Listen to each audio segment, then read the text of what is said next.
Tekillencelete dinle mecburçılık bağmaya yokluğun hakkında. Nahmedu ve nusalli ala Resulil Kerim.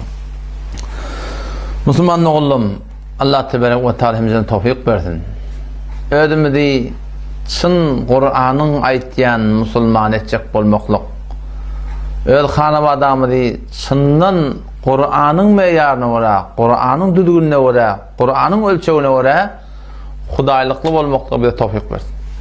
Bana ne etmeli? Bana şol Kur'an'ın aytyan ceresede oturmalı. Kur'an'ın aytyan ulamalarında oturmalı. Ehli emel ulamalarında oturmalı. Ta ki şolar hakikatleri bir de Müslüman doğrular aytırlar.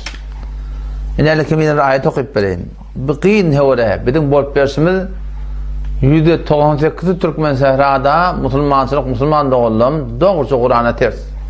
Şeriata ters bizim bol persimiz. Ödüne anır baş Müslüman mı kadir başka olup vermir. Yani yakıtta dost oğlum bir et diye, bir Hudayım benneti diye, dünyadan gitti diye. 3 gün bizden teşkil oldu diye. 3 gün teşkilden sonra ağlap ayttı diye. Dünyada 4 tane Müslüman olsa, çın Hudaylık adam olsa, men şun dörlünsü deyip ödüm gümen etken ettir. 5'ini de demektir. Dünyada 4 tane çın Hudaylık adam olsa, men ödüm şun dörlünsü mü kadiyedim. Şimdi ben geldim 3 güne, ben namazda beydi baytiyanım men. Kur'an'da da beydi baydıptır. Men nerede Müslümançılık nerede deyip ağlattır diye. Bir de şunku Müslümançılık doğalım, öz Müslümançılığımızdan, diyanatımızdan havarımız yok. Bilem de Kur'an ne mi deyiptir, sünnet ne mi deyiptir. Bir de ömür taya dünya gelip bir de ulultuları halka oraya olmalı deyiptir bir de. Bir de aydılmaptır halka oraya olmalı. Sen Allah'ın ma, senin halıkın madır, oğlum razıkın madır. Allah deyip şol bir zati vardır, 7 kat atman, 7 kat yer yaradan. Bir de yoktan, bareden idirip durun, istirip durun, giydirip durun, mindirip durun. Hemme namatımız, oğlum şondandır, şon gevini görmelidir. Yoktan bu namarçılıktır, bu anılbaş telekiçiliktir. Halıkın gevini görecek olup da, mahlukun, halıkın marahim, gevini yıkıp da, mahlukun gevini görmekte kadim Türkmenin olsun naklet çıkarttır, bizim aramda yitik gidiptirler. Bizim aram yitik giden adlarken, beterken bizim aramızda. Bizim aramızda kadimden naklediptirler. Gevun gören cennet görmer deyiptirler. Tadaca görün şu Kur'an'a göre. Gevun gören cennet görmer deyiptir Müslüman doğan. Allah Teala'nın gevunu görmeli yerde, mahlukun gevunu görsen, şeriatın gevunu görmeli yerde, taştevanın gevunu görsen, Müslüman doğalım cennet görmer deyiptir koyunlar. Şunlar şu kepler nereden çıkarttırlar? Geçenki cedede 24. ayet Sure-i Tawba'nı ben okuyup verdim değil mi? Huday Teala tekkid atanadı. O şu tekkidleri eğer sen şolun gevunu görecek olup şeriatte vereten, şu tekkidlerin gevunu görecek olup dinde Ahmedinden qaldan Allah Teala bana sana ne fetva verdi? Fasık denilip aytdı.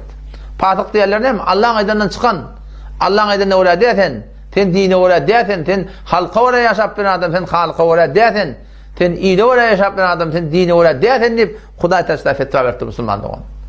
Oğlum şu taydan bana biz ödümüzü şuna mengleşme lahim şeriata var her bir zat etmek gerek. Arada doğalarına aytıyor da. Men ne öğlenli fakir. Öğlenli balahim anırdan balahim bizim aramızda mehrem kim namahrem kim biratlar ayet edilir ki. Anırdan ne yurcusu gelahim şu yani damadın oğlu bağıştan doğunu gelahim oturacak oluyor. Ama ayat Türk diye. Ay ne edip yan bunu sizirde bolar mı beter kat tutuyan. Adam sonunda ayarlığımdan soradım diye. Men oğluncuk kamten ödün. Dedim nedim men iyi otuyan anırdan falan doğanın gönlüne Türk gitmerdin mi diye ayttım diye. Onunla hava şeyle so deyip bir Türk diye takavul. Ne otuyorsun onunla? Hansı dağıtlar he? Bu dağıtlar Müslüman doğalım ulukan müşkül nerede? Şu dağıtlara amal ettiyen alim tapmak kıyım oluyor. Ba elhamdülillah. Beter adiyonu. Şuna amal ettiyen şeriatı doğrucusunu amal ettiyen lağıl aytmaklık adorsun amal edip de köketelemiştik. Ve kıyınan tek de bu dağıtlar bizim aramızda beter varahın kıyın tapılıyor Müslüman doğan. Efe eşkar bir haramet ketbiyet. Efe eşkar haram kulağatiyet. Efe eşkar bir haramiyet. Efe eşkar haram celise şeriket etiyet. Yüreğimizde sap, o taptan namaz okuyat. Işığa oturası elini bağlap. Ve neklahu ya Allah senin düğünü jöktür. Ve nettoku terk edecek ya Allah. Men yapşır herkemden ters olsa ya Allah biz bidardır. Sen dayda sen gelecek sen marahim halı sen emme rahatçak. Hem sen ekardın vurdur ya pezirayı tut ya. Yine burada tut ya ceşin tebelli tut ya rahatça şeriket et ya biz ona. Ne mi deyip namazda aytiyamızda hava mı yok. Kur'an'ın ayetlerine haber mi diyor? Ve nehla'u. Düğünüzecek ya Allah. Ve nettuku terk edecek kimi? Men yapacak. Her kim tana ters olsun. Her kim deyip durun. Hem tayan olsun, doğrun olsun, daim olsun, daydan olsun, mamam olsun. Doğru namazda etken kim Müslüman doğun. Ben namazda düşünüm de. Billah ilahe illallah deyip aydıptır. Onun dinine mecbursuluk yok. Dinine mecbursuluk vakti ki kabul eden sonra. Yani okuyup beren o da 22. ayet Sure-i Mücadele. 28. paran başlarındaki sureyi okuydan onun. Sonka ayeti. 28. paran başlarına avval sura şonma rahim 2. bağışla ahir ayeti. Allah Teala Teala ne mi diye? Çın imanlı adamlar deyiptir. Yüreklerine iman nakş olan adamlar deyiptir. La tecidu kavmen yu'minuna billahi vel yevmil ahir.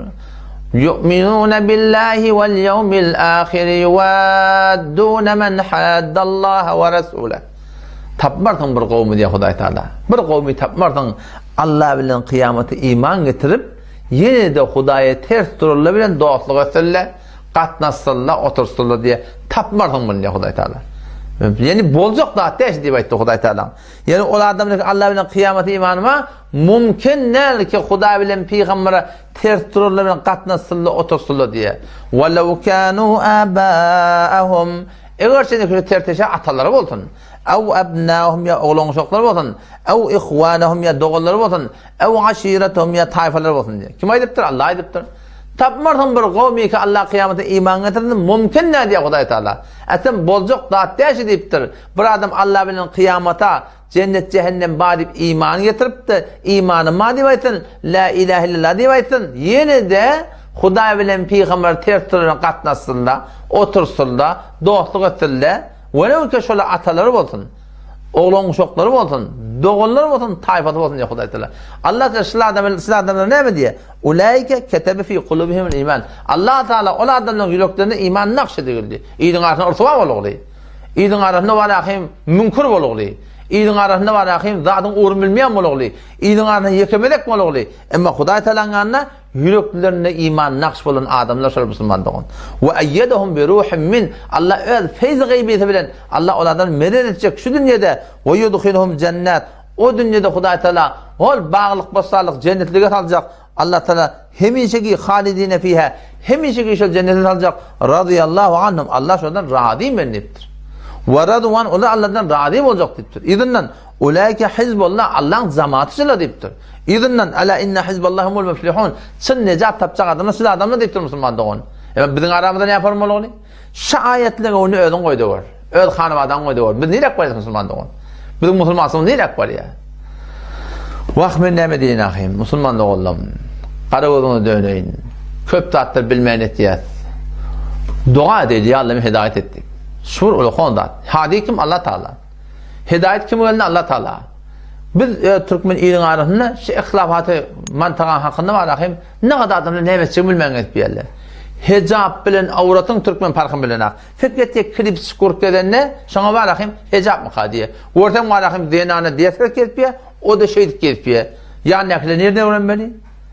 Mağın min yani hayt burada ayetçak olamak. Onun şöyle dedin oğlum Müslüman da oğlum.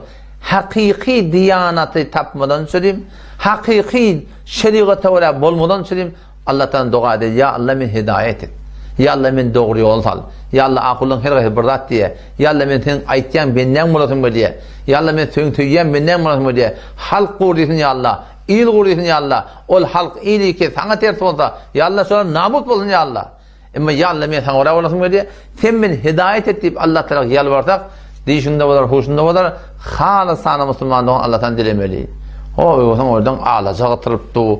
Bilmeyen dadran, göz baş yerine burada. Hanefi mezhebinde kufr dikkat durdu. Bizim bildiğimiz zaten bilen ha. Öğretmeli adamların öylerine var. Öğretmeli adamların öylerine haram ekil gıtır koyuptur. Türkmen illa tatil. O da ortadan olakon tasirin oğlu. Bunu bilen akla. Eşkar dinleyip veren adamlarımız haram edip etmiyor Müslüman doğan. Dua edin inşallah. Allah temizliğine tevfik versin.